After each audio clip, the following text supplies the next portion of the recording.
Градинки, училишта, општински згради и други јавни објекти во општините ќе можат самите да произведуваат струја преку фотонапонски системи, кои ќе им бидат доделени преку проектот за подобрување на општинските услуги на Министерството за финансии. Станува збор за 2 милиони евра грант преку ИПА компонентата на Европската унија, кои ќе бидат наменети за набавка на фотоволтаични системи за јавни објекти. Грантот е наменет за 35 општини во 4 региони со најнизок БДП по глава на жител. На барање на Министерството за финансии, општините ќе треба да ги идентификуваат објектите кај кои ќе биде најкорисно да се инсталираат вакви системи. Со набавката на фотонапонските системи ќе се направат значајни заштеди за струја кај овие јавни објекти, со што ќе се намалат трошоците на општините, велат во информацијата од Министерството.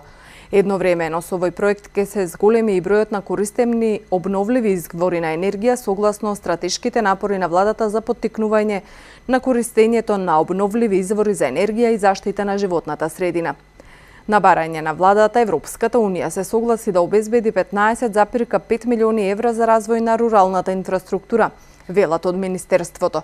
Вкупниот износ на програмата вклучува и кофинансирање од страна на владата, кој изнесува 20,7 милиони евра. Програмата ја имплементира Министерството за финансија. Истата е администрирана од страна на Светска банка како посебен сегмент за ИПА руралните инвестиции во рамки на проектот за подобрување на општинските услуги. Овие средства на општините им се доделуваат во форма на грантови и истите треба да придонесат за подобрување на инфраструктурата во руралните средини.